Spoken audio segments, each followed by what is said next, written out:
안녕하세요. 손지아입니다. 오늘은 5월 3일 금요일입니다. 2024년이고요. 금요일은요, 주말에 일이 있다 하더라도 금요일은 참 마음이 가벼워지더라고요. 자, 이렇게 즐겁고 마음이 가벼운 금요일 함께하고 있습니다. 최근에 그 기타 레슨을 하는 선생님과 잠깐 이야기를 나누게 됐는데요. 그 선생님이 가르치는 학생 가운데 이제 막 고등학교 1학년이 된 남학생이 한 명 있는데, 이 어머님이 혼자 아이를 키우는 싱글맘이신 거예요. 근데 아이가 너무 이제 기타를 배우고 싶어 하니까 아이를 이제 기타 레슨을 하게 했는데, 어머니 혼자니까 아이를 데리고 오고 데리고 가고 그 다음에 직장에 왔다 갔다 하고 이 시간 맞추기가 참 애매한 거예요. 그래서 이 기타 선생님이 일주일에 하루니까, 일주일에 한 번이니까 이 학생을 학교에 가서 픽업을 해가지고 와서 기타 레슨실에서 레슨을 하고 있으면 끝날 무렵에 어머니가 직장을 마치고 레슨실로 아이를 데리러 온다는 거예요. 그리고 또 왕성하게 많이 잘하는 그런 나이대잖아요. 그러니까 수업 끝나고 나면 얼마나 배가 고프겠어요.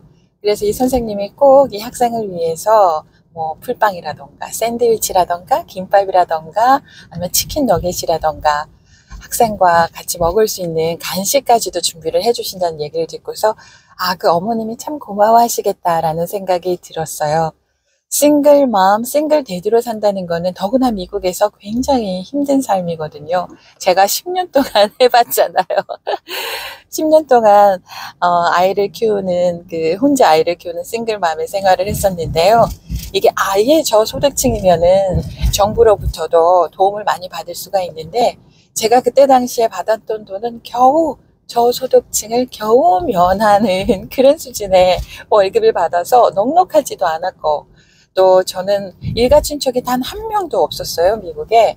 오로지 제 아이하고 저하고만 미국에서 살고 있어서 어디 맡기기도 어렵고 아무튼 둘이서 열심히 이제 살아냈어야만 됐는데, 한 번은 우리 아이가 이런 얘기를 하더라고요. 엄마, 다른 학생들의 엄마들이 엄마 막 욕해.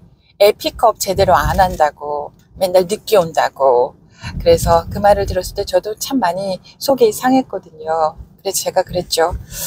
그래? 참 섭섭하다. 그 사람들은 어떤 엄마는 직장 생활도 안 하고 또는 뭐 시간에 그렇게 구애받지도 않아서 내 아이를 제깍제깍 픽업 라이드가 잘 될 수 있는데, 엄마는 일 끝나고 또 가야 되고 막 이래서 시간 맞추기가 좀 어렵네.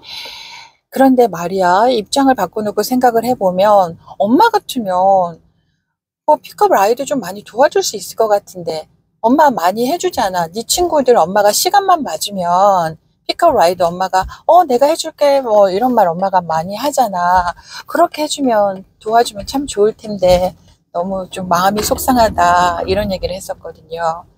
그 이후에는 이제 우리 아이가 자기 친구들 픽업이나 라이드가 필요한데 우리랑 시간이 맞으면 우리 아이가 나한테 부탁을 덜어 하더라고요.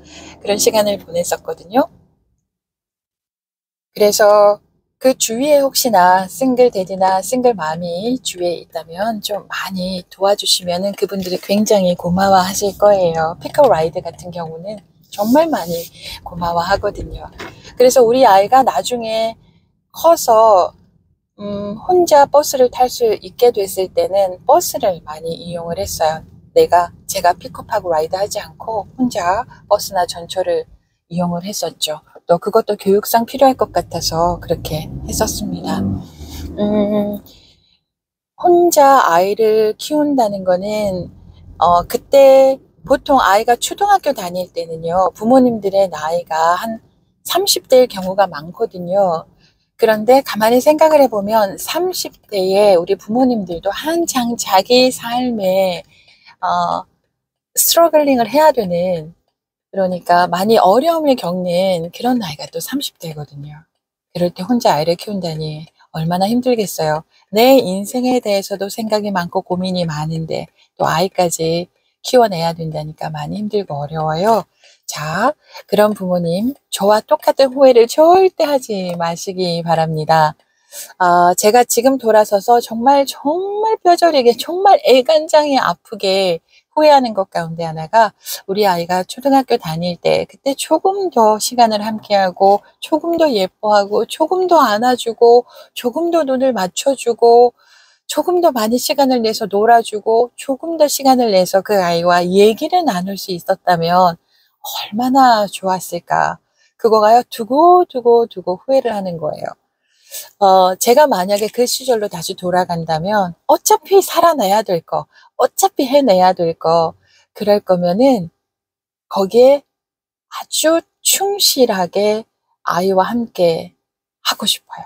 그 시절로 다시 돌아간다면 정말 아이와 함께하는 그 순간순간마다 깨르깨르 웃고 즐기고 놀아주고 그럴 때 싶거든요. 그래서 지금은 손주가 있다면 정말 그렇게 하고 싶다 이런 생각이 들어요. 그래서 운전하고 가면서 또는 가끔 멍하니 생각을 하다 보면은 그때의 그 애랑 충분히 시간을 가져주지 못한 거에 대해서 생각을 하면 정말 너무 마음이 아려요. 너무 마음이 아리고 너무 가슴이 찢어지고요. 애를 보면 너무 미안한 거예요. 물론 그때 저로서 최선을 다했겠죠. 최선을 다했겠지만 그때 제 그릇이 지금의 그릇만큼 되지 않아서 그때는 그릇이 굉장히 작았을 거예요. 지금보다. 그래서 지금도 생각을 해보면 너무 미안하고 마음이 아려서 지금 우리 애는 다 큰 어른이고 직장에 다니지만 걔를 보면 마음이 짠하고 막 그래요. 그래서 지금 혹시 싱글 페어런스로 아이를 키우고 계시는 부모님이 계시다면은 어차피 살아내야 되고 그리고 초등학교에 다니는 그 짧은 시간이 그렇게 길지 않아요. 아주 짧아요. 또 아이가 초등학교를 졸업하고 나잖아요. 그러면은 그냥 자기만의 세계로 빠져버린단 말이에요. 그러면 나랑 놀아주지도 않아요. 그래서 초등학교 다니는 그 시간 충분히 아이와 시간을 나눠주고 놀아주세요. 저같이 후회하지 마시고 가슴 아파하지 마시고요. 네, 오늘은 여기까지입니다. 손자였습니다. 고맙습니다.